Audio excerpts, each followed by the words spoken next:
तुम लोग कोई एक बता दिया करो सर रिकॉर्डिंग, क्योंकि कोई किन्हीं का लेक्चर मिस होता है तो फिर वहां पे ये देख सकते हैं फिर।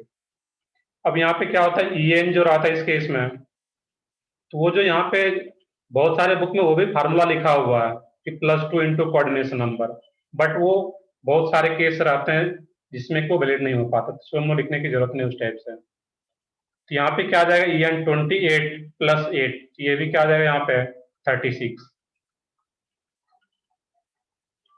नेक्स्ट एग्जाम्पल है इसमें यहाँ पे CrCO6, तो इसको यहाँ पे बता दो, इसका भी EN बहुत ही आसान सा है। इसका क्रोमियम का एटॉमिक नंबर 24। सही है। ऑक्सीडेशन स्टेट यहाँ पर भी इसका सेम जो ऊपर में मैंने बताया था 0, क्योंकि CO क्या है, कार्बोनिल है ये कोबाल्ट है, स्मॉल o है C के बाद वो कोबाल्ट, और ये CO कार्बोनिल है, न्यूट्रल लिगेंड्स है, ऑक्सीडेशन स्टेट क्या आ जाएगा 0, प्लस 2 इंटू 6, एक CO carbonyl ligands 2 electron donate करेगा सेंट्रल मेटल को, 2 इंटू 6, ये भी क्या आ जाएगा यहाँ पे 24 + 12 36। नेक्स्ट एग्जाम्पल, यहाँ तक तो साथ में नोट करते जाओ, कुछ भी नया नहीं है यहाँ पे है। नेक्स्ट है इसमें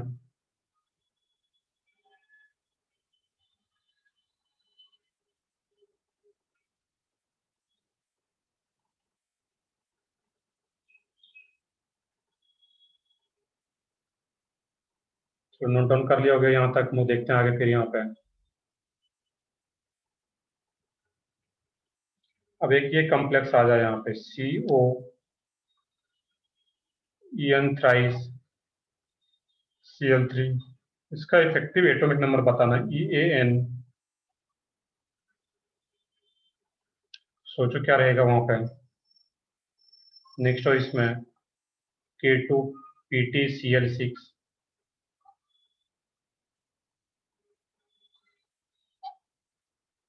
तो जो भी आ रहा है यहाँ पे वो बताओ बताओ, यहाँ पे चैट में बताओ, जैसे बताओ इसका इफेक्टिव एटॉमिक नंबर क्या आ रहा है, नीचे वाले का क्या आएगा यहाँ पे। एक और मैं ले लेता हूँ CU, और मैंने 2-3 बताया, तुम लोग खुद से ट्राई कर सकते हो। CuNH3 4Br2, तो फर्स्ट का 36 आ रहा है। फर्स्ट का 36 सही है। इसमें कोबाल्ट का क्या रहेगा 27। अब एटॉमिक नंबर कुछ याद होना चाहिए। ऑक्सीडेशन स्टेट क्या रहा है कोबाल्ट का यहाँ पे +3। +3, ये सब चीज तो अब तुरंत क्लिक करना चाहिए। EN क्या होता है, न्यूट्रल बाइडेंटेड लिगेंड्स है, ये तो न्यूट्रल, इसके कारण तो कोई चार्ज आएगा नहीं, तो 3Cl यहाँ पे निगेटिव है, तो इस पे क्या आ जाएगा ओवरऑल पॉजिटिव, तो +3, दैट मीन्स यहाँ पे 3 प्लस। अब EN आ रहा है यहाँ पे, ध्यान से देखना EN जो है वो कैसा लिगेंड्स है, बाइडेंटेड लिगेंड्स है, और जो बाइडेंटेड लिगेंड्स है H2N CH2 CH2 NH2 आ रहा है यहाँ पे। तो यहाँ पे एक लिगेंड्स कितना इलेक्ट्रॉन डोनेट करेगा, यहाँ पे है 4, तो सही है 4 इलेक्ट्रॉन, 2 पेयर ऑफ इलेक्ट्रॉन आ रहा है, तो एक लिगेंड्स 4 इलेक्ट्रॉन डोनेट कर रहा है, तो यहाँ पे वैसा ऐसा क्या आ रहा है 3, तो ये क्या हो जाएगा इसमें 4 इंटू 3, तो टोटल इलेक्ट्रॉन मुझे काउंट करना है जो कि सेंट्रल मेटल को डोनेट कर रहा है। एक 4, तो यहाँ पे 3 आ रहा है, 4 इंटू 3, तो ये वैल्यू क्या आ जाएगा यहाँ पे 36 आ जाता। नीचे वाले में क्या आ रहा है, प्लेटिनम का एटॉमिक नंबर कुछ याद हो किन्हीं को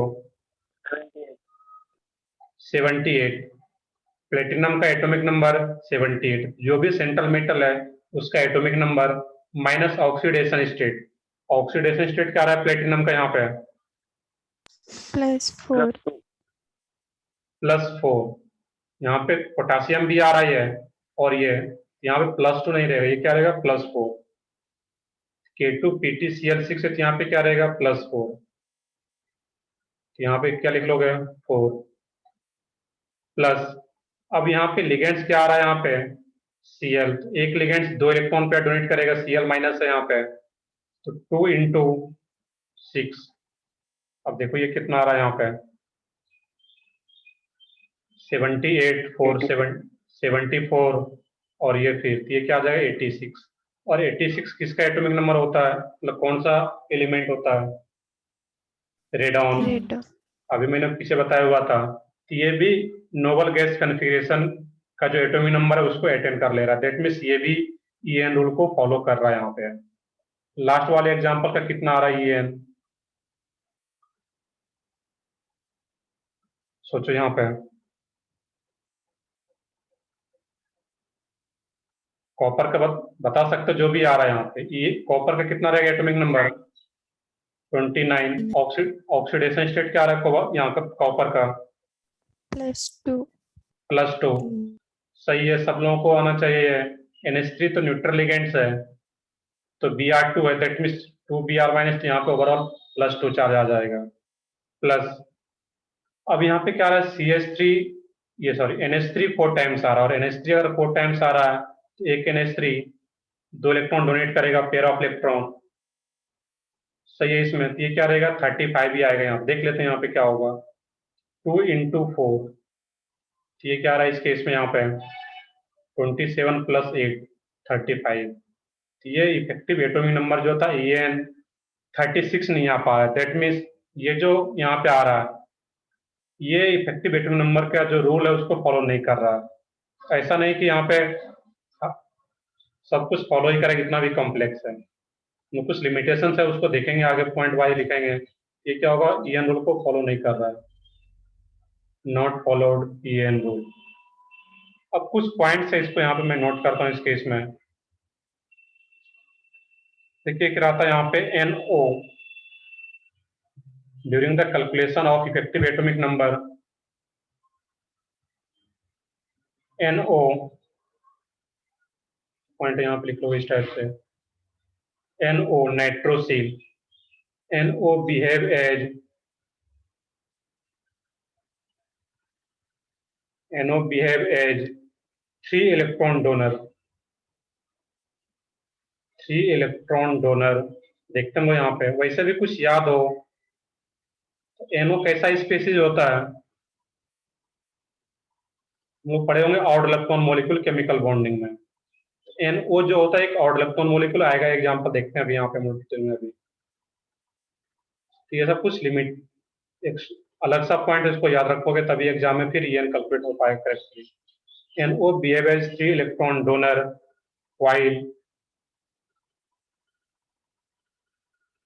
while the ligands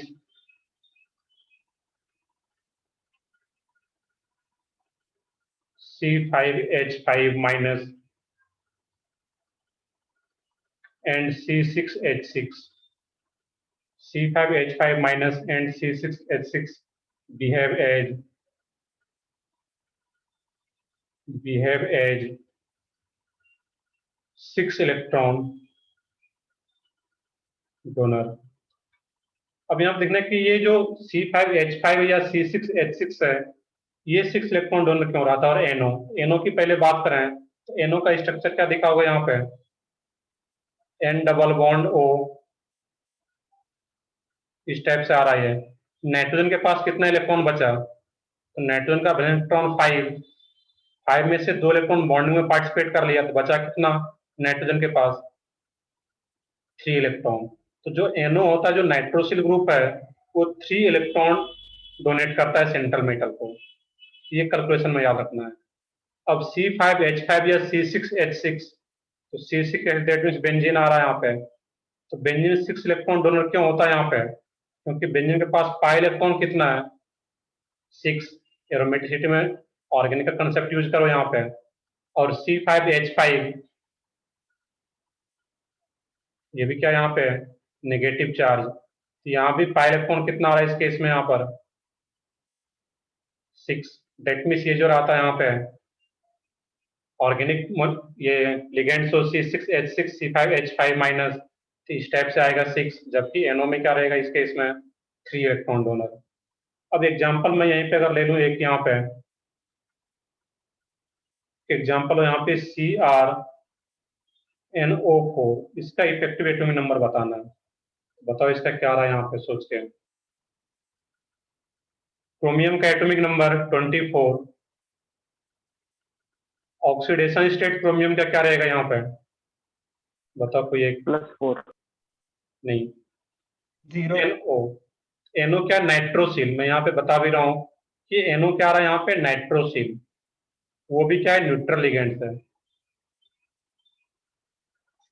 अब NO यहाँ पे आ रहा, बट अगर कहीं पे NO प्लस रहे तो ये फिर नॉर्मल जो लिगेंड्स होता है जो कि 2 इलेक्ट्रॉन डोनेट करता है उसी की तरह ये भी बिहेव करेगा NO प्लस। ये NO plus normal 2 electron donor आता है। मैक्सिमम जो लिगेंड्स है वो 2 इलेक्ट्रॉन डोनर है, जो एक्सेप्शनल केस है उसमें बता रहा हूँ यहाँ पे। तो ये 3 इलेक्ट्रॉन डोनर होता है NO। और यहाँ पे ये फिर क्या रहेगा, अगर ऑर्गेनिक लिगेंड्स इस टाइप से आ रहा है तो वहां पे क्या आ जाएगा, 6। ये 24 ऑक्सीडेशन स्टेट क्या रहेगा इसका, 0। 24 माइनस 0 प्लस।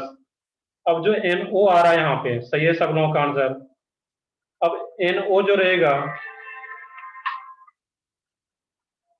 अब जो ये NO आ रहा है इस केस में यहाँ पे, एक के लिए क्या रहेगा यहाँ पे,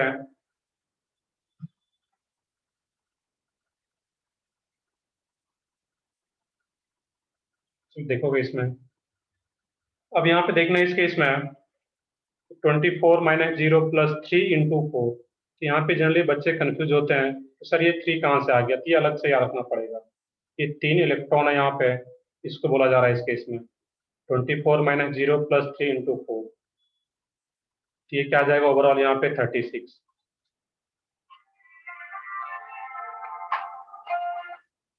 नेक्स्ट है इसमें एक एग्जाम्पल और मैं लेता हूँ यहाँ पे। नेक्स्ट पेज पे ले लेता हूँ यहाँ पे।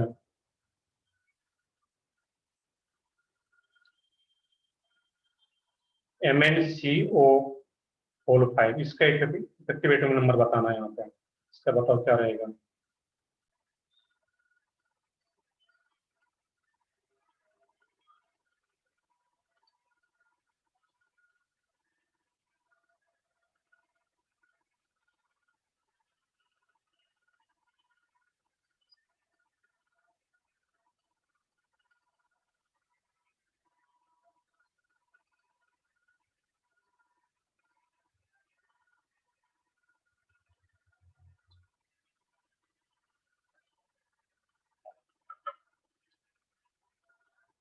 अरे वॉइस प्रॉपर आ रहा है तुम लोगों को, उस नेटवर्क इशू के कारण। अभी तो आ रहा है प्रॉपर वॉइस। Yes sir. चलो ठीक है, Yes, sir. नेटवर्क के कारण कुछ प्रॉब्लम आ रहा था। तो लास्ट एग्जांपल जो मैंने लिखा हुआ था वो क्या था, NOCO होल 5। इसका इफेक्टिव एटॉमिक नंबर बताना है तुम लोग। तो ट्राई करो, देखो क्या रहेगा।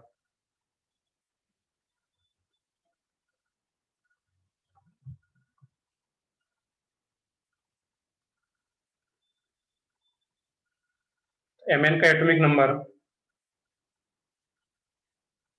25 25। ऑक्सीडेशन स्टेट Mn का 0 0। और ये फिर क्या आ रहा है यहाँ पे, CO। एक CO क्या रहेगा यहाँ पे, नॉर्मल लिगेंड सारा, दैट मीन्स 2 इलेक्ट्रॉन डोनर रहेगा 2 इंटू 5। ये क्या आ गया यहाँ पे, 35। अब एक इम्पॉर्टेंट पॉइंट यहाँ पे ये है कि जो भी मेटल कार्बोनिल है, अब यहाँ पे एक मैं नोट लिख देता हूँ, इसके बाद इसको एक्सप्लेन करता हूँ मैं। और यहाँ पे इसका एक नोट यहाँ पे लिखना था कि जो भी मेटल कार्बोनिल है, metal carbonyl complex, metal carbonyl complex generally follow EAN rule, follow EAN rule, EAN rule को फॉलो करेगा वहां पे। अब देखने कि अगर मेटल कार्ब, ये भी क्या है, एक मेटल कार्बन आ रहा है। CO का मतलब क्या था यहाँ पे, कार्बोनिल। अब यहाँ पे ये 35 भी आ रहा है यहाँ पे। अब ये करता क्या यहाँ पे है, नोबल गैस कॉन्फ़िगरेशन को एक्वायर करने के लिए यहाँ पे क्या करता है, ये डाइमेराइज हो जाता है। यहाँ पे MnCO5 जो है ये डाइमेराइज हो जाता है। और जैसे ये डाइमेराइज होता है यहाँ पे, डाइमेराइज होने का मतलब क्या है, ये क्या बना लेगा, Mn2CO10।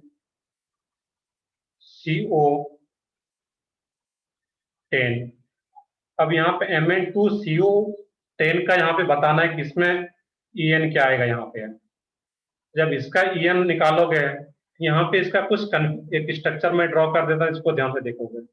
इसका जो स्ट्रक्चर होता है Mn2CO10 का, MnCO कोऑर्डिनेट बॉन्ड के थ्रू बेसिकली कनेक्टेड है, वहां पे है CO CO CO, देख लोगे यहाँ पे एक मिनट, CO, और ये फिर क्या रहा Mn, ये भी क्या होगा इसमें CO CO और ये CO, ये स्ट्रक्चर आ जाता है यहाँ पे। अब यहाँ पे जब इसका स्ट्रक्चर देखेंगे हम लोग इस केस में, एक मिनट देखते हैं यहाँ पे क्या रहेगा अभी। अब क्या इस केस में यहाँ पे है, ये Mn2CO10 का स्ट्रक्चर आ गया। अब यहाँ पे ये जो Mn के बीच में जो बॉन्ड है, यहाँ पे दो मेटल के बीच में बॉन्ड है, इसको जनरली हम लोग डेल्टा बॉन्ड में बोल लेते हैं इस केस में। यहाँ पे नॉर्मल बॉन्ड यहाँ पे Mn आ रहा है। अब यहाँ पे अगर कन्फिग्रेशन निकालती है, En अप्लाई करते हैं हम लोग इस केस में, En रूल। अब Mn का एक Mn के लिए बात कर रहे हैं हम लोग यहाँ पे, तो एक Mn के लिए क्या रहता है इस केस में, En निकालेंगे तो एटॉमिक नंबर तो Mn का वही है 25, ऑक्सीडेशन स्टेट अभी भी 0 है यहाँ पे है, प्लस एक Mn कितने CO से कनेक्टेड है यहाँ पे है 5, और एक कार्बोनिल 2 इलेक्ट्रॉन डोनेट करता है, दैट मीन्स अभी भी 2 into 5, बट अब यहाँ से 2 इलेक्ट्रॉन मिल पा रहा है कोऑर्डिनेट बॉन्ड के थ्रू, ये भी कोऑर्डिनेट बॉन्ड भी दिखा सकते थे इस तरीके से। यहाँ पे इसको 2 इलेक्ट्रॉन मिल पा रहा है एक CO से, तो 2 into 5। अब एक इलेक्ट्रॉन यहाँ पर भी तो आ रहा है इस केस में, जो Mn के बीच में बनता है यहाँ पे, एक इलेक्ट्रॉन इसका भी काउंट करेंगे तो +1, ये अब कितना आ जाएगा यहाँ पे 25, अब ये 36 आ जाता है यहाँ पे। एक ये भी क्वेश्चन पूछा जाता है कि MnCO5 जो है, ये जब डाइमेराइज कर लेता है ये डाइमर भी बनाता है, तो डाइमर क्यों बनाता है, to acquire noble gas atomic number of respective period. तो जब ये डाइमेराइज हो जाता है तो फिर ये En रूल को फॉलो कर पाता है। तो जैसे भी हो, मेटल कार्बन अगर है तो वो जनरली En रूल को फॉलो करता है, चाहे डाइमेराइज करके करे चाहे जैसे भी करे, वो नॉर्मली हो पा रहा है। तो Mn2CO10 का ये स्ट्रक्चर भी याद रखना यहाँ पे, और ये अब ये En रूल को फॉलो करता है। एक एक्स्ट्रा इलेक्ट्रॉन कहाँ पे आया है, जनरली कंफ्यूजन होता है यहाँ पे है कि स्ट्रक्चर में देखोगे कि यहाँ पे Mn के बीच में जो एक इलेक्ट्रॉन इस Mn का है और एक इलेक्ट्रॉन इस Mn का यहाँ पे है, इसके लिए भी निकालते तो सेम और इसके लिए निकालते भी तो सेम आ रहा है। ये क्या आ जाएगा 36। इसमें किन्हीं को कुछ डाउट हो तो यहाँ पे बताओगे। सर इसका ज्योमेट्री कैसा? ज्योमेट्री हम लोग आगे देखेंगे, अभी जब बीबीटी पढ़ेंगे तो वहाँ पे देखेंगे ज्योमेट्री क्या रहेगा। मैं ये स्ट्रक्चर वह ड्रॉ करता हूँ, जब ज्योमेट्री देखेंगे तो हम लोग डायमराइज करके नहीं देखेंगे, सिंपली इसी में देखेंगे हम लोग, इसमें ज्योमेट्री नहीं देखेंगे। तो हम लोग बीबीटी में भी देखेंगे आगे। तो यहाँ पे ये काफी इंपॉर्टेंट पॉइंट है जिसको एक याद रखना था इस केस में। नेक्स्ट एक एग्जांपल है यहाँ पे, इसीलिए क्वेश्चन है यहाँ पे En रूल से ही एक्सप्लेन होता है इस केस में भी। इस टाइप का कुछ अगर आ रहा हो, VCO6, इसका En क्या आ रहा है यहाँ पे, सोचो कुछ यहाँ पे, इसका EAN क्या रहेगा यहाँ पे, एक्टिव एटॉमिक नंबर। वेनेडियम का एटॉमिक नंबर 23।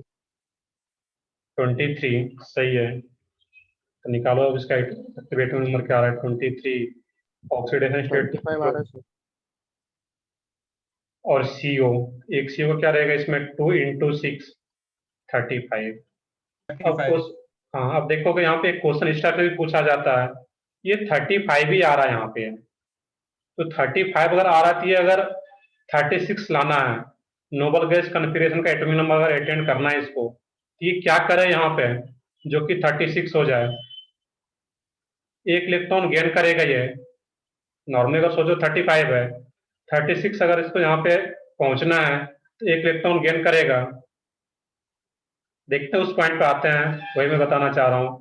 तो 35 में क्या करेगा ये, एक इलेक्ट्रॉन गेन करेगा, और एक इलेक्ट्रॉन जब गेन करेगा ये, तो गेन ऑफ इलेक्ट्रॉन, तो ये खुद क्या होगा यहाँ पे है रिड्यूस होगा, एक इलेक्ट्रॉन ऐड करेंगे यहाँ पे 35 प्लस एक इलेक्ट्रॉन ऐड करेंगे तभी तो ये क्या होगा 36। तो ये क्या हो रहा है यहाँ पे, खुद तो रिड्यूस हो जा रहा है, एक इलेक्ट्रॉन गेन करके ये क्या हो रहा है, खुद तो रिड्यूस हो रहा है, लेकिन दूसरे को क्या करेगा, ये ऑक्सीडाइज करेगा यहाँ पे। दैट मीन्स ये कैसे एक्ट करता है यहाँ पे, as a oxidizing agent. Oxidizing agent, तो ये भी एक याद रखना यहाँ पे है कि कोई भी कॉम्प्लेक्स का अगर 35 आ रहा है, स्पेशली कार्बोनिल वाले का, तो वहां पे क्या होता है, ये एक इलेक्ट्रॉन और गेन करेगा तब वो 36 पहुंचेगा। दैट मीन्स खुद तो रिड्यूस हो रहा है, लेकिन दूसरे को क्या करेगा, ऑक्सीडाइज करेगा। दैट मीन्स ये ऑक्सीडाइजिंग एजेंट की तरह काम करता है। तो ये भी क्वेश्चन कभी कभी पूछा जाता है, जो कि ईएन से ही एक्सप्लेन हो पाता है यहाँ पे। या फिर किन्हीं का अगर 37 आ रहा है, कोई कम्प्लेक्स हो जिसका कि एटॉमिक नंबर क्या, इफेक्टिव एटॉमिक नंबर क्या आ रहा है 37, तो ये 36 लाने के लिए क्या करेगा, ये एक इलेक्ट्रॉन लूज करेगा ये, और इलेक्ट्रॉन लूज कर रहा है एक इलेक्ट्रॉन, तो ये खुद क्या हो रहा है यहाँ पे, ऑक्सीडाइज हो रहा है। इलेक्ट्रॉन के टर्म में पता होगा, पढ़ रहे हो, रखे होगे मोल कंसेप्ट में ही। यहाँ पे जब एक इलेक्ट्रॉन ये लूज करेगा तब ये 36 होगा। तो ये खुद तो क्या हो रहा है यहाँ पे, ये ऑक्सीडाइज हो रहा है, लेकिन दूसरे को क्या करेगा, ये रिड्यूस करने का काम करेगा। तो इस टाइप से सोचना है, वहां पे कुछ भी नया नहीं है। 35 भी आ रहा है, तो अगर ऐसा क्वेश्चन पूछा जाए कहीं पे ऑक्सीडाइजिंग एजेंट और रिड्यूसिंग एजेंट की तरह, तो उसको इस टाइप से सोच सकते हैं कि कम आए तो इलेक्ट्रॉन गेन करेगा, ज्यादा तो इलेक्ट्रॉन लूज करेगा वहां पे। इस टाइप से सोचना है। और बाकी फिर ऑक्सीडाइजिंग एजेंट, रिड्यूसिंग एजेंट का कंसेप्ट पता है यहाँ पे। इस टाइप का कोई भी क्वेश्चन है कि आप सॉल्व कर सकते हो ईएन रूल से रिलेटेड। एक तो इस टाइप का क्वेश्चन पूछा जाता है, या डायमेराइजेशन वाला भी क्वेश्चन पूछा जाता है कि आफ्टर डायमेराइजेशन ईएन रूल को, ईएन का जो रूल होता है इसको फॉलो कर पाता है आफ्टर डायमेराइजेशन ये। और बाकी एक जो कुछ एक्सेप्शनल पॉइंट था, इसको भी याद रखना था एनओ के लिए, और एक ये ऑर्गेनिक लिगेंड्स अगर होगा। तो ये तुम लोग देख रहे थे Sidgwick's effective atomic number. Second part next है इसमें, अब यहाँ पे बैलेंस बॉन्ड थ्योरी। तो बॉन्डिंग हम लोग पहला पढ़े थे Werner's coordination theory, second one है इसमें बैलेंस बॉन्ड थ्योरी। और ये एक इंपॉर्टेंट पार्ट है बैलेंस बॉन्ड थ्योरी, इसको फिर ध्यान से देखोगे। यहाँ तक तो क्लियर हो गया सबको, क्योंकि क्वेश्चन थोड़ा डिटेल में जाता है तो ऑक्सीडाइजिंग एजेंट, रिड्यूसिंग एजेंट से भी कनेक्ट करता है यहाँ पे। या बुक, कोई बुक अगर सॉल्व करोगे। नेक्स्ट है इसमें बैलेंस बॉन्ड थ्योरी, ध्यान से देखोगे ये पार्ट। बैलेंस बॉन्ड थ्योरी, इसी को शॉर्ट में लोग क्या बोलेंगे, बीबीटी। और ऐसा हम लोग ऑलरेडी पढ़ रखे हैं केमिकल बॉन्डिंग में बैलेंस बॉन्ड थ्योरी, तो ये भी उसी से कुछ रिलेटेड है यहाँ पे। अब जो बैलेंस बॉन्ड थ्योरी दिए थे साइंटिस्ट, उसका नेम क्या था, लाइनस पॉलिंग इन 1931। तो वो सब याद रख सकते हैं तो ठीक है, चलो मैं लिख देता हूँ यहाँ पे, बाकी बहुत ज़्यादा जरूरत नहीं है इसमें। लाइनस पॉलिंग इन 1931।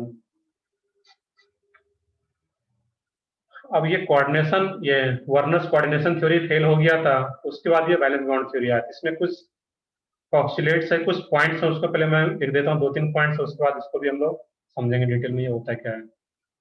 तो फर्स्ट पॉइंट है इसमें कि बैलेंस बॉन्ड थ्योरी के अकॉर्डिंग कि कोई भी कॉम्प्लेक्स का जो बॉन्डिंग होता है, दैट मीन उसका शेप क्या होगा, उसका हाइब्रिडाइजेशन क्या होगा वहां पे है। तो सेंट्रल मेटल का जो ये वैकेंट ऑर्बिटल है, उस पर डिपेंड करता है कि कितना वैकेंट ऑर्बिटल यूज हो रहा है वहां पे। और कितना वैकेंट ऑर्बिटल यूज होता है वो सब कोऑर्डिनेशन नंबर पे डिपेंड करता है कि उस कॉम्प्लेक्स का कोऑर्डिनेशन नंबर क्या है। तो मैं पॉइंट लिख देता हूँ, फिर एक्सप्लेन करूँ तो और क्लियर रहेगा, सामने पॉइंट रहेगा तुम्हारे। तो फर्स्ट पॉइंट है इसमें, metal will provide vacant orbitals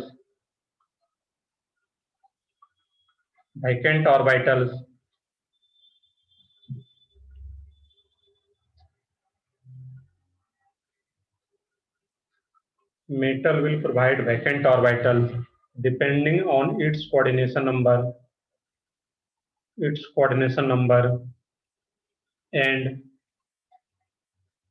these vacant orbitals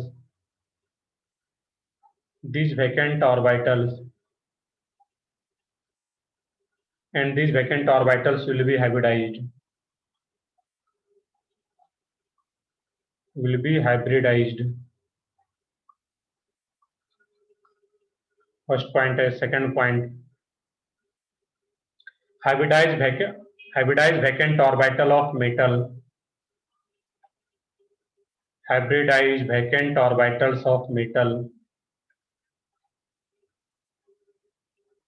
Vacant orbitals of metal. Hybridized vacant orbitals of metal will overlap with. हम लोग पीछे भी जो पढ़े थे केमिकल बॉन्ड में, वहां भी टर्म आया था overlapping, SS overlapping, SP overlapping, PP overlapping, इस टाइप में वहां पे पढ़ चुके थे. Metal will overlap with the filled orbital of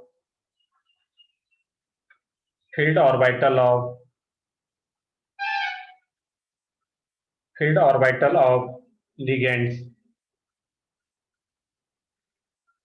Field orbitals of ligands to form coordinate bond. ये पॉइंट साथ में लिखते जा सकते हो. To form coordinate bond. अब यहाँ पे कोई भी अगर नॉर्मल मेटल है और लिगेंड्स है, ये कोऑर्डिनेट बॉन्ड के थ्रू इलेक्ट्रॉन डोनेट करता है यहाँ पे. अब ये चीज हम लोग पहले भी पढ़े हुए थे केमिकल बॉन्डिंग में, कि जितना भी सिग्मा बॉन्ड बनता था वो किससे बनता था? हाइब्रिडाइज ऑर्बिटल से. और जो पाई बॉन्ड बनता था वो अनहाइब्रिडाइज से बनता था. यहाँ पे कुछ कंसेप्ट यहाँ पर भी वही है. अब जो लिगेंड्स है वो अपना पेयर ऑफ इलेक्ट्रॉन डोनेट करता है सेंट्रल मेटल को. ये हम लोग पहले भी पढ़ चुके हैं लिगेंड्स कैसे एक्ट करता है यहाँ पे. फिर Lewis base, ligands Lewis base जो लोन पेयर डोनेट करता है, और मेटल जो है वो एक्सेप्ट करता है पेयर ऑफ इलेक्ट्रॉन को, तो ये लिविस एसिड. इसमें कंफ्यूज नहीं होना यहाँ पे. और ये जो बॉन्ड बनता है यहाँ पे है तो क्या कोऑर्डिनेट बॉन्ड बोलते हैं, या फिर किस टाइप का बॉन्ड है? ये सिग्मा बॉन्ड.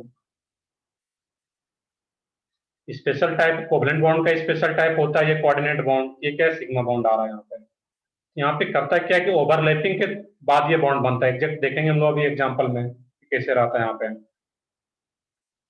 बाकी इसमें एक पॉइंट और भी मैं थोड़ा सा एक्सप्लेन करूँ, कुछ लोगों को आइडिया होगा, पढ़े होगा, बाकी वो चैप्टर के लास्ट में आता है. अब जो अगर ये मेटल कार्बोनिल है और CO कार्बोनिल अगर इसको इलेक्ट्रॉन डोनेट करता है मैक्सिमम केस में, यहाँ पे जो मेटल होता है ये भी कुछ बैक डोनेशन करता है लिगेंड्स को. वो पाई बॉन्ड का भी फॉर्मेशन होता है यहाँ पे, पाई एक्सेप्टर या पाई एक्सेप्टेंस. वो चैप्टर के लास्ट में हम लोग पढ़ेंगे उस चीजों को भी, उसको मैं यहाँ पे नहीं मिक्स कर रहा हूँ यहाँ पे. थर्ड पॉइंट है इसमें, ये दोनों पॉइंट का मीनिंग एग्जाम्पल के थ्रू और भी क्लियरली हम लोग समझ पाएंगे.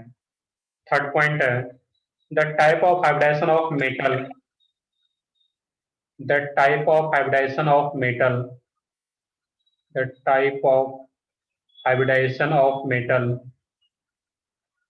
The type of hybridization of metal and shape of complex. Shape of complex. Shape of complex involved.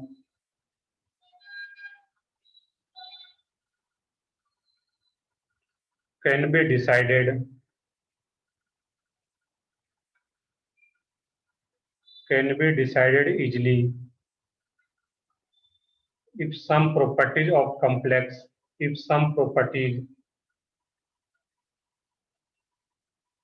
of complex,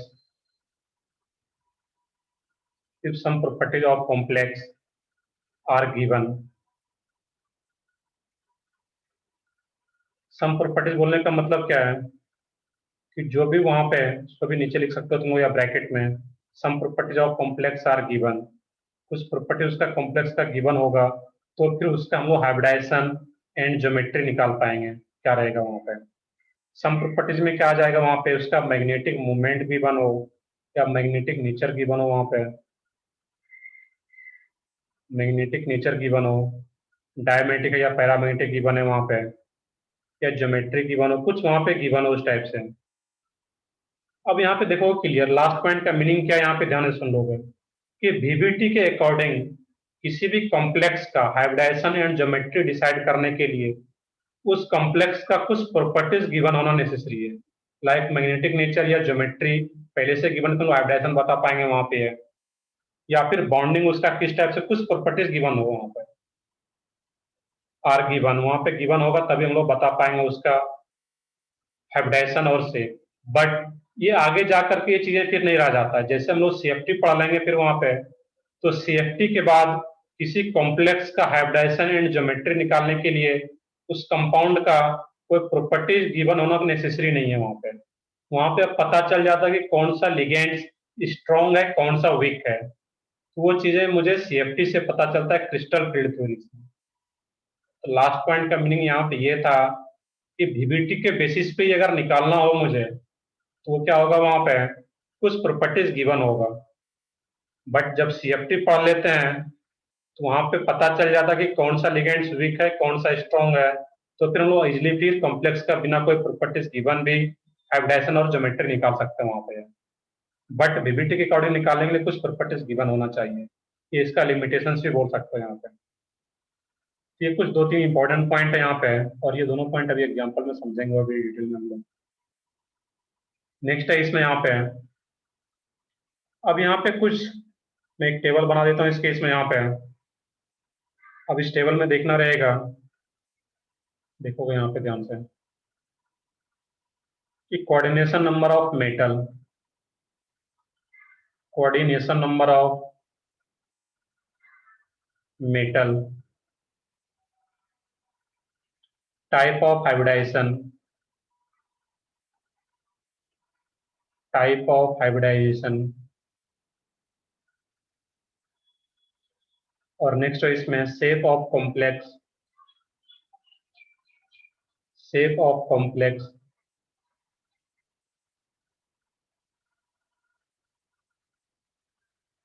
shape of complex,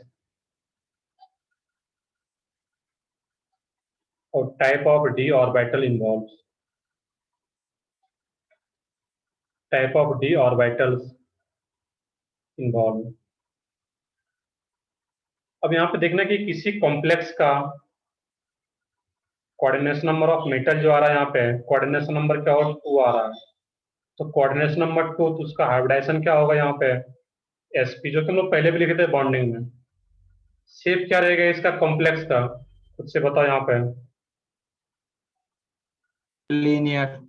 linear, सही है। और इसमें कोई भी डी ऑर्बिटल इन्वॉल्व नहीं होता जब, क्योंकि एसपी आ रहा है। अब यहाँ पे अगर 3 आ जाए तो 3 रहेगा तो क्या होगा, कोऑर्डिनेशन नंबर 3 sp2, तो क्या रहेगा, ट्राइगोनल प्लेनर, ट्राइगोनल प्लेनर। अब किसी कंपाउंड का, किसी कॉम्प्लेक्स का कोऑर्डिनेशन नंबर क्या आ जाए वहां पे, 4, यहाँ पे अगर 4 आ गया कोऑर्डिनेशन नंबर, तो यहाँ पे क्या रहेगा, दो दो पॉसिबिलिटी है यहाँ पे, मैं दोनों लिख देता हूँ यहाँ पे, कि क्या हो, DSP2 भी हो सकता है, और जब DSP2 होगा तो उसका शेप क्या आ जाएगा वहां पे, Square planar. Square planar. और एक इंपॉर्टेंट पॉइंट जो कि मैंने बॉन्डिंग में भी बताया था, कि इसमें जो डी है वो कौन सा डी इन्वॉल्व होता है यहाँ पे, DZ square. नहीं, जी एक्स स्क्वायर वाई स्क्वायर। यहाँ पे जो डी होता है वो स्पेसिफिक है, क्योंकि वो क्या है, D X square Y square. ये अपने मन से चेंज नहीं करना, याद रखने का तरीका क्या है, कि स्क्वायर प्लेनर है, यहाँ पे sp2 है, तो sp2 जो यहाँ पे p होता है वो भी क्या रहता है, px py, और d भी क्या रहता है, dx square Y square, that means xy वाला ही रहता है यहाँ पे, तो dx स्क्वायर वाई स्क्वायर जब भी स्क्वायर प्लेनर होगा, इसका जो d है यहाँ पे। 4 अगर कोऑर्डिनेशन नंबर आ रहा है तो यहाँ पे एक और पॉसिबिलिटी है कि उसका हाइब्रिडाइजेशन क्या हो जाए, sp3, और जब sp3 आ जाएगा यहाँ पे तो उसका शेप क्या आ जाएगा यहाँ पे, Tetrahedral. टेट्राहेड्रल, और इसमें तो कोई डी है ही नहीं, तो डी की बात नहीं करेंगे यहाँ पे फिर हम लोग। अब यहाँ पे 5 आ जाएगा, तो 5 कोऑर्डिनेशन नंबर 5 हो किसी कॉम्प्लेक्स का, तो उसका हाइब्रिडाइजेशन क्या रहेगा वहां पे, दो हाइब्रिडाइजेशन यहाँ भी पॉसिबल है, sp3d, या फिर क्या रहेगा वहां पे, dsp3, तो क्या होगा यहाँ पे, sp3d या फिर dsp3। तो ये क्या आ जाएगा, sp3d जब रहेगा उसमें शेप क्या हो जाएगा वहां पे, ट्राइगोनल बाइपिरामिडल। सही है, ट्राइगोनल बाइपिरामिडल, ट्राइगोनल बाइपिरामिडल।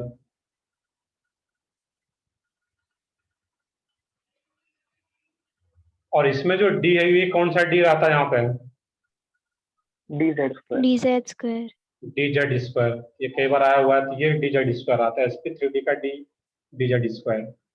और dsp3 का ये d कौन सा रहेगा इसमें फिर, dsp3 का d कौन सा रहेगा, तो ये dx स्क्वायर वाई स्क्वायर वाला रहता है यहाँ पर, ये याद रखना है। और इसका शेप क्या आ जाएगा dsp3 का, स्क्वायर पिरामिडल। अब यहाँ पे कोऑर्डिनेशन नंबर 6 रहे, तो कोऑर्डिनेशन नंबर 6 में भी दो दो हाइब्रिडाइजेशन पॉसिबल है। वो क्या रहता है, sp3d2 या फिर कोऑर्डिनेशन नंबर 6 रहे, और क्या प्रोबेबिलिटी है यहाँ पे, d2sp3, sp3d2 रहे या फिर d2sp3, दोनों का शेप क्या रहेगा यहाँ पे, ऑक्टाहेड्रल। ऑक्टाहेड्रल ही, दोनों का शेप क्या होगा इसमें, ऑक्टाहेड्रल।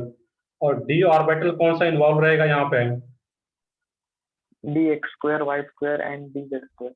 dz स्क्वायर, दोनों केस में यहाँ पे सेम रहेगा। आगे हम स्पेसिफिक देखेंगे, ये जो d है तो ये बाहर वाला d होता है, और ये जो d यूज हो रहा है ये इनर वाला d रहेगा। तो हम लोग जब आगे देखेंगे स्पेसिफिक तो वहां पे क्लियर हो पाएगा। तो यहाँ पे जो हम लोग देखेंगे सबका, but most important coordination number कौन सा है यहाँ पे, 4 एंड 6। इसी कोऑर्डिनेशन नंबर का कॉम्प्लेक्स सबसे ज्यादा रहेगा, और इसका एग्जांपल भी हम लोग सबसे ज्यादा देखेंगे। बाकी का एक एक एग्जांपल, एक एक दो दो एग्जांपल देखेंगे हम लोग। तो हम लोग को जो डिटेल में पढ़ना है वो क्या रहेगा, coordination number 4 and coordination number 6 के लिए यहाँ पे। चलो कुछ एग्जांपल से मैं स्टार्ट करता हूँ यहाँ पे। ये तो चीजें ध्यान रखना है यहाँ पे। अब कुछ चीजें मैं यहीं पे बताऊं कि कोऑर्डिनेशन नंबर हम लोग 4 से स्टार्ट करते हैं पहले, बाकी 2, 3, 5 वाले का लास्ट में कुछ हम लोग एग्जांपल देख लेंगे 4 और 6 पढ़ने के बाद, क्योंकि 4 एंड 6 सबसे ज्यादा इंपॉर्टेंट है। तो सबसे पहले हम लोग कोऑर्डिनेशन नंबर 4 से नोट तो कर लिए थे ये सब लोग, नोट नहीं करते नोट कर लो जल्दी से इसको।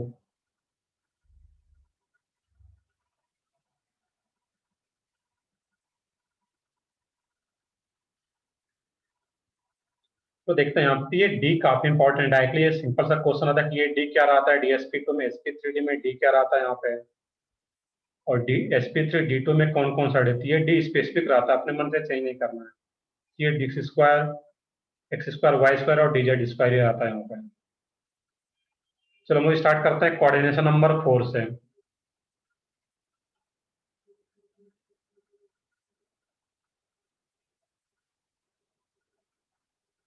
कोऑर्डिनेशन नंबर अगर 4 आ रहा है, अभी जस्ट मैंने देखा था यहाँ पे कि क्या क्या पॉसिबिलिटी था यहाँ पे। जैसे कोऑर्डिनेशन नंबर 4 है तो उसका जो हाइब्रिडाइजेशन रहेगा वो या तो dsp2 होगा या फिर क्या होगा इसमें sp3। अब यहाँ पे जो dsp2 होता है, तो जो भी s और p का सेल नंबर है, ये d अभी मैंने बताया था क्या था, d है dx square Y square, X square Y square. तो ये जो d होता है इनर d होता है यहाँ पे, n-1 का d यूज होता है यहाँ पे। और n-1 d का अगर यूज हो रहा है यहाँ पे, तो इसको हम लोग इनर ऑर्बिटल, इससे जो अगर किसी कॉम्प्लेक्स का हाइब्रिडाइजेशन dsp2 रहता है उसको हम लोग इनर ऑर्बिटल कॉम्प्लेक्स भी बोलते हैं वहां पे, क्योंकि अंदर वाला जो n-1 का जो सेल है उसका डी यूज हो रहा है यहाँ पे, इनर ऑर्बिटल कॉम्प्लेक्स। या फिर इसी को हम लोग क्या बोल पाता है यहाँ पे, लो स्पिन कॉम्प्लेक्स भी बोलते हैं यहाँ पे हम लोग इसको। मेनली वैसे वो कोऑर्डिनेशन नंबर 6 में यूज किया जाता है, बट यहाँ भी बोल सकते हैं लो स्पिन कॉम्प्लेक्स। और ये फिर क्या रहेगा, इसमें तो डी है नहीं, तो इसमें जो भी एस और पी होगा वो बाहर वाला ही यूज होगा यहाँ पे। और अगर ऐसा आ रहा है तो ये क्या रहेगा यहाँ पे, आउटर ऑर्बिटल कॉम्प्लेक्स,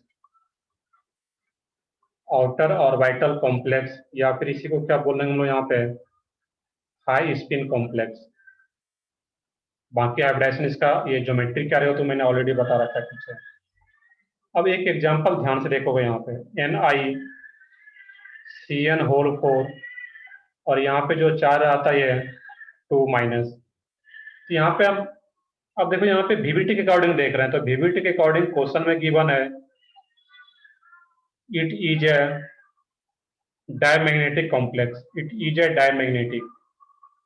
ध्यान से देख लोगे यहाँ पे, क्योंकि तुम लोग कुछ लोगों को पता होगा सर इसकी जरूरत क्यों पड़ी यहाँ पे कुछ एक्स्ट्रा प्रॉपर्टीज बताने का, इसका जब हाइब्रिडाइजेशन और ज्योमेट्री निकाल रहे हैं तो इसलिए पढ़े कि यहाँ पे CN है कि CN वीक है या स्ट्रॉन्ग है, ये किसने बताया था इस थ्योरी में? CFT में। VBT ने ये लिगेंड्स के बारे में नहीं बताया था वो स्ट्रॉन्ग है या वीक है। इसलिए हम लोग कुछ एग्जाम्पल इससे मान करके करेंगे, बाकी हम लोग CFT पढ़ने से पहले वो सीरीज देख लेंगे वहां पे, जिससे कि पता चल जाता है कि कौन सा वीक है कौन सा स्ट्रॉन्ग है। यहाँ पे भी प्रॉपर्टीज क्या दिया हुआ, इट इज अ डायमैग्नेटिक। अब CN का नेचर नहीं भी पता है कि वीक है या स्ट्रॉन्ग है, तो वो अब इसका ज्योमेट्री और हाइब्रिडाइजेशन पता कर पाएंगे। तो इसके लिए सबसे पहले क्या करते हैं, ध्यान से देखना है यहाँ पे, ऑक्सीडेशन स्टेट निकालना है निकेल का। तो निकेल का ऑक्सीडेशन स्टेट क्या आ रहा है यहाँ पे? +2। +2 सही है। अब यहाँ पे निकेल अगर +2 ऑक्सीडेशन स्टेट में आता है, अब इसका कन्फिगरेशन लिखना है, ध्यान से देखोगे सब लोग। निकेल का एटॉमिक नंबर क्या था? 28। ये एटॉमिक नंबर सबको पता होना चाहिए, मुझे पता है कि कुछ लोगों को अभी भी नहीं पता है एटॉमिक नंबर क्या होगा। एक बार फिर से देखोगे एटॉमिक नंबर अप टू 30 तक कम से कम तो सबको याद हो। अब देखना यहाँ पे इस केस में कन्फिगरेशन लिखना। कन्फिगरेशन क्या होगा इसका बताओ यहाँ पे? आर्गन। निकेल का क्या होता है, पहले निकेल का लिख लो कन्फिगरेशन। आर्गन 3D8, ऐसे सोचो यहाँ पे 4s2 3D8। मुझे Ni+2 का यहाँ पे बताना है, तो यहाँ पे इलेक्ट्रॉन कहाँ से बाहर जाए, 4s से या 3D से? 2 इलेक्ट्रॉन को बाहर करना है, 4s। बताओ यहाँ पे 4s से। ये कंफ्यूज नहीं होना है, क्योंकि कुछ लोग अभी भी जब मैं क्लासरूम में होता हूँ तो यहाँ पे जब इसका कन्फिगरेशन देता हूँ तो आधे लोग गलत करते हो यहाँ पे, क्योंकि 3D से निकालते हैं। यहाँ पे ये चीजें याद रखना है, वो आउटर मोस्ट ऑर्बिट से हमेशा निकलेगा। That means outer most orbit कौन सा है? 4s। तो 4s से 2 इलेक्ट्रॉन बाहर जाएगा। तो Ni+2 का कन्फिगरेशन क्या हो जाएगा अब यहाँ पे? Argon 3D8। ये क्या हो गया यहाँ पे? 3D8। अब ये जो 3D8 आ रहा है यहाँ पे, अब देखना कि कोऑर्डिनेशन नंबर क्या आ गया या इसका यहाँ पे 4। तो कोऑर्डिनेशन नंबर 4 दैट मीन्स या तो DsP2 होगा या sp3 होगा। अब दोनों में से कौन सा? तो इसके लिए पहले यहाँ पे ऑक्सीडेशन स्टेट निकालना है। जो भी ऑक्सीडेशन स्टेट आ रहा है उसी में से उसका कन्फिगरेशन लिखना है वहां पे। अब जो ये 3D8 है यहाँ पे है, तो D में कितना ऑर्बिटल आता है? 5। यहाँ पे दिखा दोगे, ये 3D है। इसके बाद जो इलेक्ट्रॉन जाए वो किस में जाता है? 4s वैकेंट ही है यहाँ पे, जो अभी खाली हुआ है 4s। और इसके बाद फिर कौन सा वैकेंट है यहाँ पे? 4p। अब यहाँ पे देखना है कि 3D में 8 इलेक्ट्रॉन जाना है, तो 8 इलेक्ट्रॉन कैसे जाता है यहाँ पे, किस रूल के अकॉर्डिंग? बताओ इसमें क्या Hull's सही है? इसमें हुन्स रूल के अकॉर्डिंग यहाँ पे 8 इलेक्ट्रॉन जाना है, पहले सिंगल सिंगल चला गया, उसके बाद पेयरिंग होगा यहाँ पे। अब देखना है कि 3D में तो कोई वैकेंट है ही नहीं यहाँ पे है, और जब 3D में वैकेंट नहीं आ रहा है यहाँ पे, बट अभी अनपेयर्ड कितना आ रहा है यहाँ पे? Unpaired electron 2। बट जो प्रॉपर्टीज दे रखा है इस कॉम्प्लेक्स का वो क्या दे रखा है? It is a diamagnetic. That means कोई भी अनपेयर्ड इलेक्ट्रॉन नहीं होगा वहां पे, और कोई भी अनपेयर्ड अगर नहीं है तो ये क्या हो रहा होगा यहाँ पे? पेयर अप हो जा रहा होगा यहाँ पे। ये 4s है, ये 4p है यहाँ पे। ये मैं और ड्रॉ कर देता हूँ अलग से यहाँ पे। अब क्या हो जाएगा जब वो पेयर अप हो जाएगा वहां पे, अब कोई भी अनपेयर्ड इलेक्ट्रॉन नहीं बचा वहां पे। अब ये डायमैग्नेटिक नेचर का आ गया। अब ये वैकेंट हो गया यहाँ पे 3D का, एक D वैकेंट हो गया। देखना है ध्यान से यहाँ पर। अब यहाँ पे पीछे पॉइंट क्या था, तो यही जो वैकेंट ऑर्बिटल आ रहा है यहाँ पे, कितना वैकेंट ऑर्बिटल चाहिए मुझे, बताओ इसमें कोई, कितना वैकेंट ऑर्बिटल चाहिए? 4। 4, जितना इसका कोऑर्डिनेशन नंबर है। अब मैं पीछे लेता हूँ पॉइंट को क्लियर। पॉइंट क्या आ रहा था इसमें यहाँ पे कि metal will provide vacant orbital, कितना वैकेंट ऑर्बिटल प्रोवाइड करता है, depending on it's coordination number. उसका कोऑर्डिनेशन नंबर क्या है यहाँ पे, इसका कोऑर्डिनेशन नंबर क्या आ रहा था यहाँ पे 4, that means 4 vacant orbital provide करेगा सेंट्रल मेटल यहाँ पे। अब यही जो 4 वैकेंट ऑर्बिटल आ गया, इसमें कौन कौन सा ऑर्बिटल आ रहा है यहाँ पे, एक 3d का, एक 4s का और एक 4p का। तो यहाँ पे यही जो वैकेंट ऑर्बिटल है, एक 3d, एक 4s और 2 4p का, इसी का हाइब्रिडाइजेशन हो जाता है यहाँ पे। और जब इसी का हाइब्रिडाइजेशन हो जाएगा, इसी का इंटरमिक्सिंग होगा, तो ये क्या बन जाएगा यहाँ पे, DsP2। तो S और P किसका यूज हो रहा है, फोर्थ सेल का, लेकिन D किसका यूज हो रहा है, थर्ड का। That means N-1। S अगर N ले रहे हैं, ये NS और NP आ रहा है, ये क्या होगा, N-1। तो ये 3D, तो DsP2 आ गया। कितना DsP2 बनेगा, सोच के बताओ कोई एक। 4 4। 4। सही है, बिल्कुल। तो जितना वैकेंट ऑर्बिटल हाइब्रिडाइजेशन में इन्वॉल्व हो रहा है, उतना ही हाइब्रिडाइज ऑर्बिटल बनेगा, तो 4 DsP2 बनेगा। तो यहाँ पे क्लियर पता चल गया कि इस कॉम्प्लेक्स का हाइब्रिडाइजेशन क्या आ रहा है यहाँ पे, DsP2। अब देखना कि जो DsP2 आ रहा है इस केस में यहाँ पे, इसको अगर प्रॉपर दिखाना चाहो तो वो कैसे दिखाओगे यहाँ पे, तो M है यहाँ पे, मैं M की जगह Ni, तो Ni में ले लेता हूँ यहाँ पे, Ni। DsP2 आ गया, तो इसका ज्योमेट्री क्या होगा, स्क्वायर प्लेनर, और स्क्वायर प्लेनर है यहाँ पे है, ये क्या हो जाएगा बेसिकली यहाँ पे है Cn माइनस है बेसिकली यहाँ पे। एक मिनट, इसको इस टाइप से ऊपर दिखाओ। एक ये हाइब्रिडाइज ऑर्बिटल, एक ये हाइब्रिडाइज ऑर्बिटल, एक ये हाइब्रिडाइज ऑर्बिटल और एक ये हाइब्रिडाइज ऑर्बिटल। वो प्रॉपर बना लोगे, ये एक स्क्वायर आ रहा है यहाँ पे,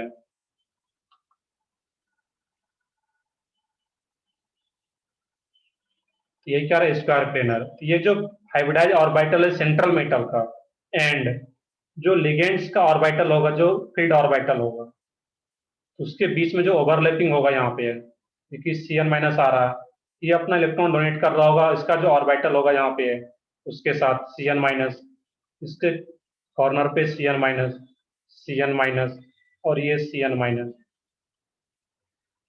ये जो इलेक्ट्रॉन डोनेट कर रहा होगा यहाँ पे, इसका ऑर्बिटल, इस तरीके से इसका ज्योमेट्री में दिखा सकते हैं। तो हाइब्रिडाइजेशन DsP2 और ज्योमेट्री या शेप बोलो यहाँ पे, वो क्या आ जाएगा इस केस में, स्क्वायर प्लेनर। तो जो वो पीछे पॉइंट लिखे हुए थे कि सेंट्रल मेटल जो यूज करता है वैकेंट ऑर्बिटल, कितना वैकेंट ऑर्बिटल यूज करेगा वो उसके कोऑर्डिनेशन नंबर पे डिपेंड करता है। और यही वैकेंट ऑर्बिटल पहले हाइब्रिडाइज हो जाता है इन प्रेजेंस ऑफ लिगेंड्स, और जैसे हाइब्रिडाइज हो जाता है यहाँ पे है, और हाइब्रिडाइज ऑर्बिटल और जो कोऑर्डिनेशन ये लिगेंड्स आ रहा है, इसके ओवरलैपिंग के बाद ये सिग्मा बॉन्ड का फॉर्मेशन करता है। ये तुम लोग डिटेल में देख रहे थे, हर केस में इतना डिटेल में देखने की जरूरत नहीं है, सिंपली हम लोग क्या निकालेंगे, हाइब्रिडाइजेशन और उसका ज्योमेट्री अपने आप फिर निकल जाएगा वहां पे क्या रहेगा।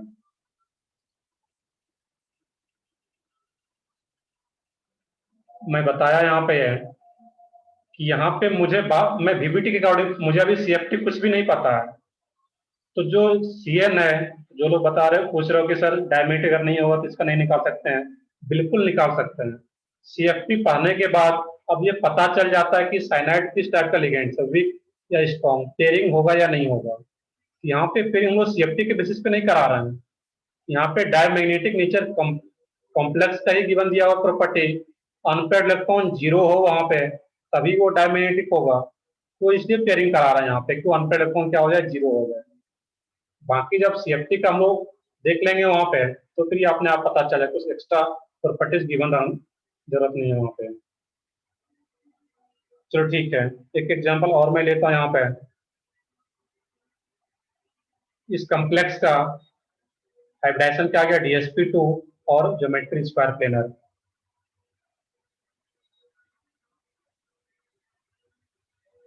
NiCl4 -2 और इसका प्रॉपर्टीज गिवन है इट इज अ पैरामैग्नेटिक। अब इसका बताना है कि क्या होगा यहाँ पर हाइब्रिडाइजेशन और geometry. It is a paramagnetic.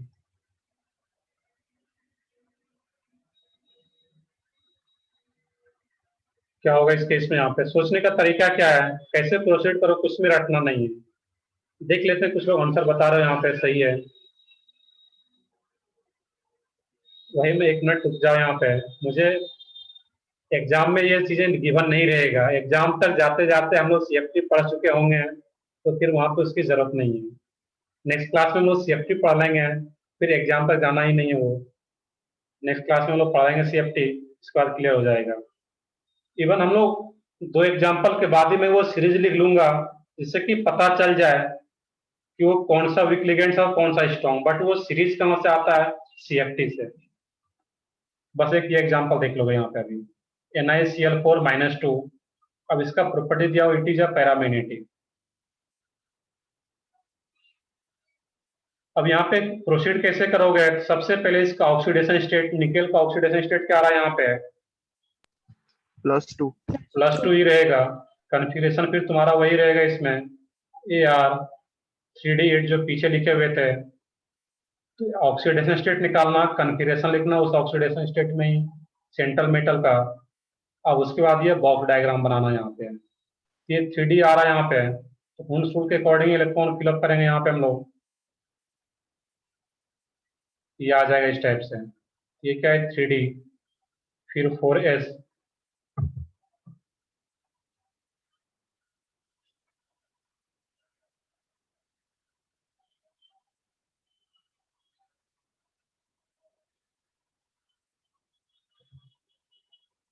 फिर क्या रहेगा इसमें? 4s। तो 1 मिनट, इसमें कुछ एरर आ रहा था यहाँ पे। क्या रहेगा इसमें? यहाँ पे 4s और फिर क्या यहाँ 4p। अब इस केस में देखोगे यहाँ पे, यहाँ पे क्या बोल रखा है? Paramagnetic. That means unpaired electron होती है यहाँ पे, 2 अनपेयर्ड इलेक्ट्रॉन है यहाँ पे। पेयरिंग की जरूरत नहीं है यहाँ पे। या जो लोगों को कुछ आइडिया हो तो Cl क्या होता है? वीक लिगेंड्स होता है, जो कि CFT में जस्ट हम लोग आगे सीरीज लिख लेंगे वहां पे ही। यहाँ पे कोई पेयरिंग नहीं होगा। यहाँ पे VBT के अकॉर्डिंग प्रॉपर्टीज गिवन आता है। बट एग्जाम में तुम्हें प्रॉपर्टीज गिवन नहीं रहेगा। कुछ लोग पूछ रहे सर एग्जाम में गिवन होगा क्या? नहीं, वहां तक CFT पढ़ चुके हम लोग होंगे वहां पे। अब ये क्या रहेगा यहाँ पे? 4s। कि यहाँ पे अनपेयर्ड इलेक्ट्रॉन जो है वो 2 आ रहा है, इसलिए क्या आ रहा है? पैरामेग्नेटिक। यहाँ पे कोई पेयरिंग नहीं होगा, तो यहाँ पे जो वैकेंट ऑर्बिटल जो होगा वो एक s का और 3p का। कितना वैकेंट ऑर्बिटल यूज होना है? Equal to coordination number. 4 सही है, 4। तो ये क्या आ जाता है? एक s और 3p, sp3। कितना sp3 बनेगा? 4sp3। हाइब्रिडाइजेशन sp3 आ गया। बाकी इसका भी प्रॉपर दिखाना चाहो तो दिखा सकते थे, यहाँ पे है। ये क्या रहेगा यहाँ पे? इस टाइप का, इस टाइप से दिखा सकते थे यहाँ पे टेट्राहेड्रल। और ये Cl- अपना इलेक्ट्रॉन डोनेट कर रहा होगा इसी वैकेंट ऑर्बिटल में, वैकेंट हाइब्रिडाइज ऑर्बिटल, इस टाइप से। और ये क्या आ जाएगा? टेट्राहेड्रल। सही है, सब लोगों का सही आ रहा है इसमें आंसर। चलो इतना देखने के बाद एक एग्जाम्पल मैं और लिख लेता हूँ, बाकी वो सीरीज हम लोग नेक्स्ट सर क्लास। हाँ बताओ। एक बार पीछे का स्लाइड दिखाओ ना। ठीक है, देखते हैं क्या। हमने आखिरी वाला पी क्यों नहीं दिया? ये वाला P हाँ देखना यहाँ पे। अब यहाँ पे क्या रहेगा? मुझे कितना वैकेंट ऑर्बिटल चाहिए? 4। कैसे पता चलता है कि 4 ही वैकेंट ऑर्बिटल लेना है? तो जितना इसका कोऑर्डिनेशन नंबर है उतना ही वैकेंट ऑर्बिटल चाहिए यहाँ पे। उतना वैकेंट ऑर्बिटल मुझे कहाँ पे मिल पा रहा है? एक D वैकेंट है, एक S। तो यहाँ पे 2 यहीं पे आगे, एक D और एक S। तो P में से 2 ही लेना है मुझे, क्योंकि 4 ही वैकेंट ऑर्बिटल हाइब्रिडाइज होना है। इसलिए हम लोग P को यहाँ पे छोड़ रहे हैं। समझ गया सर। चलो ठीक है। तो यहाँ पे कोई D वैकेंट ही नहीं है यहाँ पे। और जब डी वैकेंट ही नहीं है यहाँ पे, क्योंकि पेयरिंग कराना ही नहीं है यहाँ पे, क्योंकि ये पैरामीटर बोल रखा है प्रॉपर्टी इसका, दैट मीन्स sp3। एक एग्जांपल मैं और ले लेता हूँ यहाँ पे, NiCO, कार्बोनिल है ये बेसिकली, CO होल 4। अब यहाँ पे भी प्रॉपर्टीज गिवन है, it is a diamagnetic, it is a diamagnetic. एक लास्ट एग्जांपल ये प्रॉपर्टीज लेकर के जो मैं कर रहा हूँ, बाकी वो सीरीज देख लेंगे, बीबीटी में वो सीरीज देख लेंगे जो CFT में पढ़ेंगे। चलो कुछ लोग बता रहे हो यहाँ पे sp3 टेट्राहेड्रल, देख लेते हैं क्या रहेगा यहाँ पे। बाकी तो जो लोग ढंग से पढ़े हो तो उनको याद ही हो जाता है कुछ इंपॉर्टेंट कॉम्प्लेक्स। ऑक्सीडेशन स्टेट क्या आ रहा है यहाँ पे निकेल का? 0 0, सही है। 0 आर्गन 3d8 4s2, पता है कि इलेक्ट्रॉन 4s में पहले जाता, बट एक सीक्वेंस में लिखने के लिए मैं 3d को आगे कर दिया यहाँ पे। अब यहाँ पे क्या रहेगा इस केस में, बॉक्स डायग्राम ड्रॉ कर लेना इसी का यहाँ पे। और जैसे ये बॉक्स डायग्राम ड्रॉ करेंगे हम लोग, ये क्या हो जाएगा इस केस में,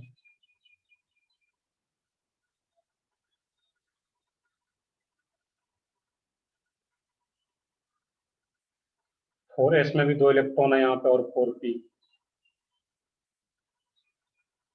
अब यहाँ पे देखना प्रॉपर्टीज क्या दे रखा है, इट इज ए डायमैग्नेटिक, या कुछ सीरीज से पता है तो मैं, तो CO क्या रहता है, स्ट्रॉन्ग लिगेंड्स होता है, वो पेयरिंग हो पाता है, वो आगे का हम लोग देखेंगे। यहाँ पे डायमैग्नेटिक नेचर है, ये क्या होगा यहाँ पे पेयरिंग करा देगा, कोई भी अनपेयर्ड इलेक्ट्रॉन नहीं चाहिए यहाँ पे। और जब पेयरिंग हो जाएगा इस केस में, तो वो पेयरिंग के बाद किस टाइप का ये बॉक्स डायग्राम बन जाएगा, मैं इसको, ये क्या होगा, ये इधर पेयर अप हो जाता है, और ये जो डी खाली हुआ यहाँ पे, मैं दिखा दूं पहले प्रॉपर। अब जो ये डी खाली हुआ, इसी डी में जो 4s का दोनों इलेक्ट्रॉन वो शिफ्ट हो जाता है यहाँ पे, ये दोनों इलेक्ट्रॉन भी यहाँ पे शिफ्ट हो जाएगा। ये क्या हो गया, डी तो फुल फिल्ड हो जाएगा वहां पे उसका सारा, तो बच कौन गया वैकेंट यहाँ पे, एक 4s का s और ये p। यहाँ पे वैकेंट ऑर्बिटल कौन बचा इस केस में, s और p, दैट मीन्स यहाँ पे हाइब्रिडाइजेशन क्या रहेगा इसका, sp3। कितना वैकेंट ऑर्बिटल चाहिए इसमें, 4, इक्वल टू कोऑर्डिनेशन नंबर, ये क्या आ जाएगा sp3 इसका हाइब्रिडाइजेशन। और जैसे हाइब्रिडाइजेशन आ गया sp3, तो ज्योमेट्री तो अपने आप बता दो, ये क्या आ जाएगा यहाँ पे, टेट्राहेड्रल। टेट्राहेड्रल। तो कोई भी कॉम्प्लेक्स होगा तो उसको हम इस तरीके से सोच पाते हैं। तो नेक्स्ट क्लास में हम लोग एक सीरीज रहता है CFT से, वो सीरीज आता है स्पेक्ट्रोकेमिकल सीरीज, उसको यहाँ पे हम लोग लिख लेंगे, और उसके बाद फिर कुछ एग्जाम्पल 1-2 कोऑर्डिनेशन नंबर 4 का भी कर लेंगे, और उसके बाद फिर हम लोग कोऑर्डिनेशन नंबर 6 पे आ जाएंगे। तो बीबीटी में बहुत जो मेन पार्ट था थ्योरी का, वो हम लोग देख चुके हैं क्या क्या रहता है, बस इसमें कुछ एग्जाम्पल करना बाकी है कि कोऑर्डिनेशन नंबर 6 में भी हम लोग देखेंगे वहां पे।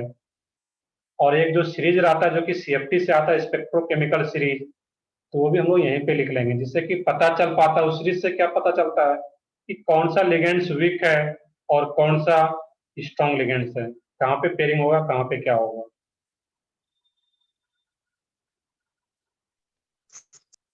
हाँ बताओ कुछ लोग, कुछ डाउट है तो आज के लेक्चर में, ये कंफ्यूज सर नहीं, हाँ बताओ। सर वो एस के इलेक्ट्रॉन्स डी में क्यों भेजे, मतलब डी भी यूज कर सकते थे ना। चलो डी यूज कर लोगे तो फिर क्या रहेगा उसमें, हाइब्रिडाइजेशन क्या बताओगे इसका, डी का यूज करोगे तो हाइब्रिडाइजेशन क्या बताओगे, एक हाँ डी, सर समझा। एक डी और 3p, ऐसा कोई भी कुछ भी नहीं होता है, DP3 ऐसा कुछ नहीं रहता है यहाँ पे।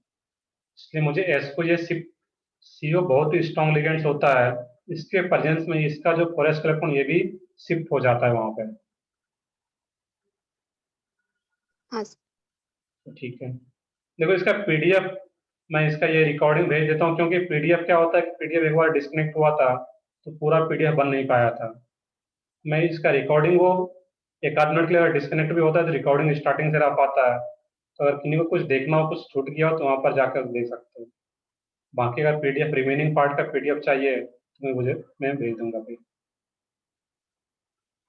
तो ठीक है, ये तो क्लियर हो गया यहाँ पे कि अंदर वाला डी, क्योंकि फिर एस तो चाहिए ही चाहिए मुझे, एस वैकेंट चाहिए ही हमेशा, चाहे DSP2 हो चाहे SP3 हो, तो हमेशा क्या होगा, ये शिफ्ट यहाँ पे एस वैकेंट चाहिए तो ये शिफ्ट करा देता है यहाँ पर हम लोग।